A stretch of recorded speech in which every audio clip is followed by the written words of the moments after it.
మన 15వ తారీఖున భారత్ పాకిస్తాన్ మ్యాచ్ శ్రీలంకలో జరిగింది.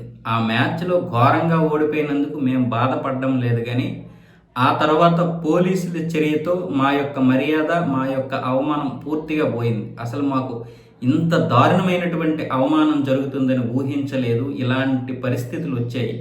ఎక్కడ చూసినా రాజకీయమే ఉందని ఇప్పుడు పాకిస్తాన్ క్రికెటర్ అయినటువంటి ఉస్మాన్ తారిక్ ఆరోపిస్తున్నాడు. భారతదేశంతో ఓడిపోయినటువంటి బాధ మాకు సర్వసాధారణమే. అది గెలుపోవటం అనేవి ఆటలో సహజమే. ఆ తర్వాత బయటకు వచ్చినప్పుడు టీమిండియా బ్యాగులు చెక్ చేయలేదు, కానీ మా బ్యాగులు చెక్ చేస్తున్నారు. అది 2 సార్లు చెక్ చేశారు. కనీసం టీమిండియా బ్యాగులు కనీసం ముట్టుకోలేదు పోలీసులు.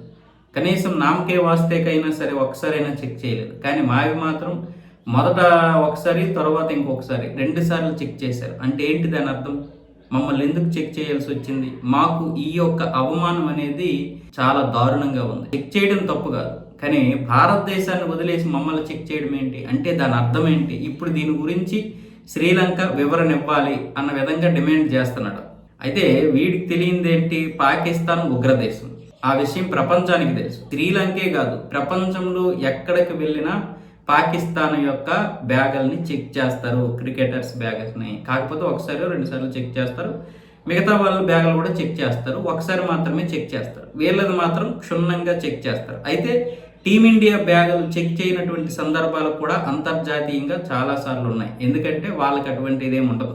కానీ వాళ్ళ సెక్యూరిటీ ఏదైతే ఉందో, సెక్యూరిటీ ఏజెన్సీ నుండి వచ్చినటువంటి ఆ ఒత్తిడి వల్ల వాళ్ళు ఖచ్చితంగా చెక్ చేయాల్సిందే. వాళ్ళకున్న రూల్స్ ప్రకారం వాళ్ళు చెక్ చేస్తారు. పాకిస్తాన్ నుండి ఎవరు వచ్చినా సరే చెక్ చేయాల్సిందే.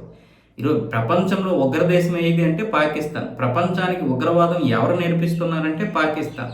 ఎక్కడ లేని ఉగ్ర సంస్థలన్నీ ఎక్కడ ఉన్నాయి? పాకిస్తాన్లో ఉన్నాయి. ఆఫ్రికా దేశానికి కూడా మీ యొక్క ఉగ్రవాదంలోనే భాగం ఉంది. ఇంకా మిమ్మల్ని చెక్ చేయకపోతే ఎవరు చెక్ చేస్తారా? మీరు మాట్లాడాల్సింది, అడగాల్సింది ఎక్కడ అంటే మీ దేశంలో. ఈరోజు మనం ఉగ్రదేశంగా ముద్రపడ్డాం.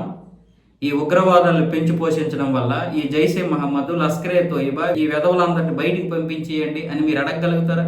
అంతెందుకు భారతదేశంలో మొన్న జరిగినటువంటి పహల్గామ్ దాడి గురించి మీరు ప్రశ్నించగలిగారా? ఈరోజు ఇలాంటి దాడులు జరగడం వల్లే పాకిస్తాన్ మీద ప్రపంచానికి ఇలాంటి పనికిరాని ఆలోచనలన్నీ ఉన్నాయి. మన దేశం ఇంకా అడుక్కు వెళ్ళిపోతుంది. ఆర్థికంగా, రాజకీయంగా కూరుకుపోతున్నాము. సంక్షోభంలో కొట్టుకుపోతున్నాము. ఇంకా ఇలాంటప్పుడు ఇలాంటి వారిని ఎందుకు ప్రోత్సహిస్తున్నారు? మళ్ళీ మీరేమొచ్చేసి అక్కడ భారతదేశంలో ఉగ్రదాడులు చేసినటువంటి ఉగ్రవాదులకి ఇక్కడ ₹1,00,00,000 ఇవ్వడం, ₹1,00,000 ఇవ్వడం, వాటి యొక్క స్థావరాలను ఏర్పాటు చేసుకోవడానికి కోటాను కోట్లు ఇవ్వడం దేనికి సంకేతం అని మీరు అడగగలుగుతున్నారా? మీరు అడగలేరు. మీకు చేత కాదు. మీరు ఒకవేళ అడిగితే మిమ్మల్ని జైల్లో పెట్టేస్తారు. ఇమ్రాన్ ఖాన్కే దిక్కు లేదు, మీరెంత? కాబట్టి మీకు అవన్నీ తెలుసు.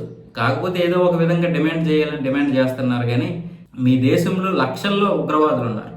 మీ 11 మందిని ఎలా వదిలేస్తారు? మీ 11 మందిలో కూడా ఎవడైనా ఉండొచ్చు. క్రికెటర్ పేరుతో వచ్చి ఒక పెద్ద ఆటం బాంబు తీసుకొచ్చాడనుకో, లేదా ఇంకేదో బాంబు తీసుకొచ్చాడనుకో, అక్కడ పేలితే చాలు ఒక 30-40 మంది చనిపోవడానికి. కాబట్టి మీలాంటి వారిని ఎవడో నమ్మడం.